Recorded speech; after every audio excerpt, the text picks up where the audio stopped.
Speeches come and go, and powerful words are always given by leaders of different countries. Speeches that make you think and ultimately empower your country as a whole unit, moving in tandem together, each individual piece puzzled together as part of a greater and more beautiful picture of what your nation is becoming.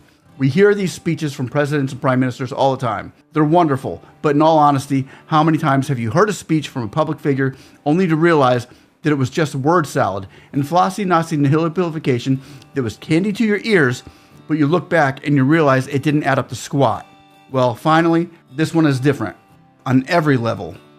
People are asking, how come there were over 30 heads of state and prime ministers during President Mahama's swearing-in ceremony for the Ghana presidency, but it's only Ibrahim Traore who was cheered very loud and genuine? Is he the only leader in Africa who truly understands the needs of the majority of African revolutionaries and Gen Zers? And remember, the Gen Zers of Africa make up 70% of a 1.4 billion population. This speech here is different because the person giving the speech, President Ibrahim Traore of Burkina Faso, isn't just talking like a Buddy the Elf on a shelf, or Buddy, the Elf movie, trolling dreams to children during storybook time like, oh, I passed through the 7 levels of candy cane forest, through the sea of swirly twirly gumdrops, and then I walked through the Lincoln Tunnel. This is not that at all. What would your comment be? Okay, this is to tell you that it is often tiring. It's tiring. But the only thing that keeps us going is the love of the people. We look forward to organizing elections based on African principles of justice. We do not want people to learn this politics from elsewhere and come and apply it here. We want to create a model that suits our people here. The speech given by this man, who has had more assassination attempts on his life than any other leader to ever walk the earth, I believe it stands to around 19 now. Well, maybe he's second only to King David 2,000 or 3,025 years ago, 1,000 years before Christ. This man, Ibrahim Traore, who's been hated by almost every country in the world besides Russia, and also hated by most countries in his home continent of Africa. Why? Because he's defied the status quo of taking over a country for self-gain. And he's turned what the media in the West was calling an angry mob-formed coup leader. He's flipped that script into what is now, the headlines read, the greatest revolutionary victory that Africa has ever witnessed on camera. It's actual reality and truth of what has happened and what can happen if other sovereign countries join together in his agenda to make the people of Burkina Faso in Africa independent from the north, south, east, and the west, mostly the west. No more loans from IMF or World Bank or handouts from Western countries. That is a recipe to produce corrupt and fake leaders. He's stopped that completely in his country. And now, people of Burkina Faso have been fighting and dying with honor and dignity to rule and reign over their land once more. 100% rule and reign their land once more. They've defeated the most powerful foreign adversaries in the world with not just a few weapons that they have in their small but growing army, but their biggest weapon being used is pure heart, soul, blood, sweat, and tears of the people of their country and the unity of the future by a great visionary. And now, Burkina Faso is the beacon of hope for the next generation, and this man, Ibrahim Traore, is the thriving heartbeat behind it all. That is what makes this the greatest speech for 2025 throughout the world. These words are powerful. He not only talks about Africans as a whole, but he identifies Africa as a nation and what they are and who they are. If you know the story of this man and what he and his army and the citizens of Burkina Faso have gone through, you understand the significance of this moment right now. And even if you don't know the whole story, it's still the greatest speech ever given because everything he says is honest, truth, genuine. And this type of speech is what shakes the corrupt leaders to their core. But it gives honest leaders hope and heart to continue the fight for the freedom in their land. I could watch and listen to this speech over and over and over again, and I probably will when I need to be encouraged and motivated to move forward in life and something I believe in. But right now, I would like to watch it with you. So if you would please like, subscribe, click that notification button so when we get information out, you can get information in. And if you'd also like to, grab a drink and we'll watch this together. One love. Your Excellency, your presence here at the invitation of His Excellency Mr. John Dramani Mahama reaffirms the historical fraternity between our two peoples and reinforces the confidence, the image, the pride of our Burkinabe community in Ghana. We know that you carry a message of hope. This diaspora, wherever it may be, is tomorrow committed to the development of our nation. Allow me to conclude my speech by wishing that your stay here in Ghana is crowned with success and blessings. May God, the Almighty and the Merciful be in control of everything. Together, with faith and determination, we will overcome all obstacles. In life or in death, we will win. It is an immense pleasure and an honor to be here among you. And it is for this that I thank God for allowing this meeting to take place. God, thank you. At 10:56 we were able to arrive well this morning, and we are very proud to be among you and to exchange with you. It is really an honor. First of all, I would like us to observe a minute of silence, in memory of all our martyrs, who have died. Thank you. I would like to wish you a Happy New Year 2025. May God bless you and grant you a healthy life. May God make all your businesses successful, prosperous, and may there be union and love in your respective families and among you. May God protect you throughout this year, 2025, and help you realize your dreams. I would also like to pay tribute to our valiant fighting forces, who fight with their body and soul, as you can see, so that our Burkina Faso remains standing. Noble work, men of integrity. Each time they throw themselves into the mud, they know well that some will stay there, but duty calls them. This is the job of the army. We often feel nostalgic, but those who have the chance to defend Burkina Faso today, we must encourage them and applaud them.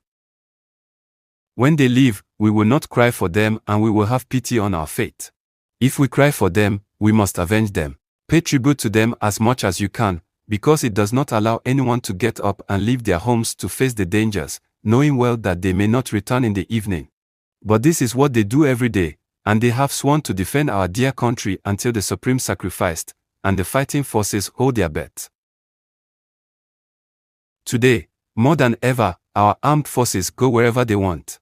At the moment I speak to you, there are several operations through several groups and we are inflicting colossal losses on the enemy and pushing him back little by little out of Burkina Faso. This battle, this war, we are going to win it and we are going to overcome imperialism, which activated this terrorism in our region. To hope to bring us back in these colonial times, to maintain us under their yoke, to exploit us until the end of time.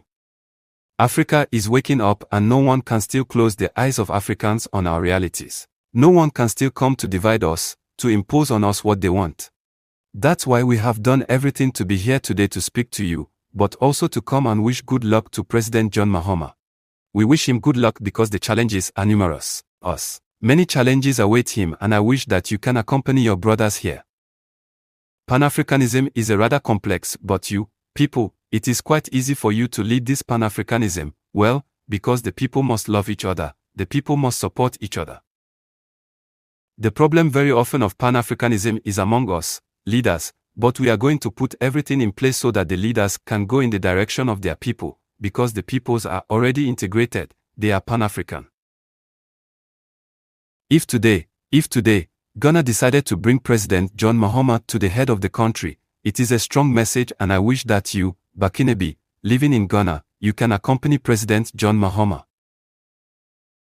The task will be difficult. There are certainly challenges to come on the security level, on the economic level. I wish that you can accompany the forces of defense and security in Ghana as much as you can, both on the intelligence level and on the economic level as you can.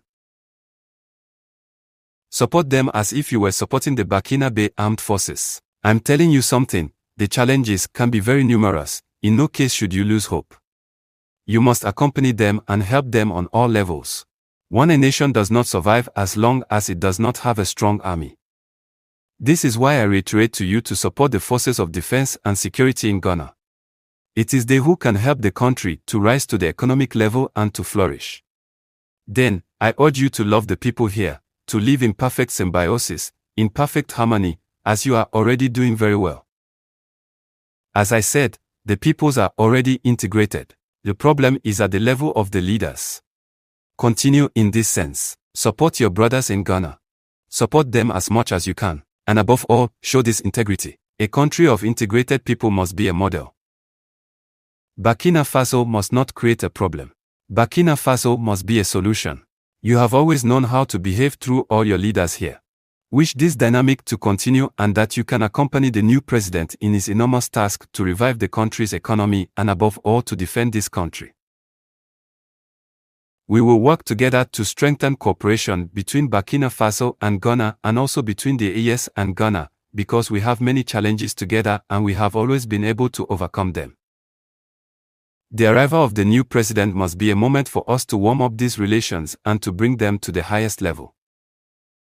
In the coming days, we will be able to see what can be done for the benefit of Burkina Faso, of the interior, as well as of you who are here. The grievances immediately raised by the representative are current grievances, and I think that the Ministry of Foreign Affairs has to be able to reorganize the diaspora so that we can solve these problems as easily as possible. This is why the councils have been established and the administrative documents and other documents you need to express your nationality are being modernized. If you follow the news, we certainly had documents, but it is not secure enough. Today, we are in a dynamic to secure all the identity documents in the country, but also in the space of AES and to harmonize them. This is why it takes a little time, but in January, normally, a meeting must take place with experts to perfect this issue of identity documents. And we hope that by then, you will be fully entitled to have your nationality, as it should be for Burkina Faso. We are committed to making this possible. Burkina Faso is committed to a path that you know, a difficult path perhaps, full of obstacles, but be sure, you should never lose hope. You should never be afraid. You should never doubt for a moment. From where you are, we hear your support. We feel it, and all those on the ground and the population in the country feel the support of the diaspora. And we expect to be able to continue to motivate your brothers inside, and that we can together regain the coat of arms of Burkina Faso. We have a dream, and this dream will be a reality in a very near future. Terrorism will end. We will develop our country. We will develop our industries and make it easier for you, investors, to come and invest in the country in secure conditions and in economic facilities that you want. We did not forget this during the last Diaspora Forum. We are seeing everything that can be brought together to allow you to come and invest easily in the profits of your brothers because we are an importer country and we know how to say it. Today the dynamic is to be able to transform our society. You have the chance to be in Ghana. Ghana is an ingenious country, and I think that a lot of technology can be transferred from here to the country. So we are waiting for you. As for us over there, we are developing to bring young people back to production. Production, especially agriculture and transformation. Because we cannot conceive that in this 21st century we will continue to import almost all our food from abroad. While we have a huge potential, we have the land. This year, we did the experiment on the portion that was secured. We are satisfied with the results, which means that next year, if God pleases, we will continue to provide our support to the peasant world, but especially to young agricultural entrepreneurs who want to get into production and encourage these industries of transformation. Burkina Faso will shine. Burkina Faso will be great. Our dream will come true if God pleases. And I encourage you to stay united, united between you and united with those who have welcomed you here. Be united with your African brothers. We are reactivating the Black People's Institute because Africa has the same history. We are treated in the same way by the imperialists. There is no reason why we are not united and that we block imperialism. Stay united, and show your Burkina Faso wherever you are. Thank you very much. We pray to God that everyone can return in peace, as well as we thank you for where we came from. And above all, thank you to all the leaders present here for the mobilization, for the effort of union that you make between Burkina Faso and here. We are very grateful to you, and thank you for the effort that is made so that the young people that we are stay attached to our culture. It is the only thing that if we lose our identity. This is why we have set up a day especially dedicated to our roots. Continue from where you are to teach the youth, to always be attached to their culture and never lose sight of it. Thank you to everyone. May God accompany you in all your works. May God protect you throughout the year. And may God bring you back, everyone, safe and sound, from where you came from. Lopatri Oyu Lomot. Thank you very much. There he is, ladies and gentlemen. Abraham Traore. He did it. He did it. That is why it's one of the greatest speeches I've ever heard, because everything coming out of his mouth, he did it. He changed the world, right with that right there. And he changed it over the past few years by those words not just being words, but now has given identity to Africa as being powerful, as being not a pushover, as being one of the strongest people in the world because of their heart and their soul and their fight and they're standing together in unity. It's amazing to see what he's done. He's literally destroyed imperialism. He did it. So, Abraham Traore, my hat, it's off to you, my brother, and to all of those over there in Africa, your army, the people around you, and those that are in Africa right now, just standing behind them. You're in the battle. You're not only in the battle, but you've won battle after battle after battle. Victory is yours. We can see it's right around the corner. We can see it. We can see it in his face. We can see it in all those assassinations that didn't work. We can just see it, and we can feel it. It's a new day. Thank you, Lord. God is good. The first will be last, and the last shall be first. We're seeing it. So God bless you all. I want to thank you all for watching. Our prayers are out to you all, and victory is up ahead. One love, and we will see you on the next one. Bye-bye.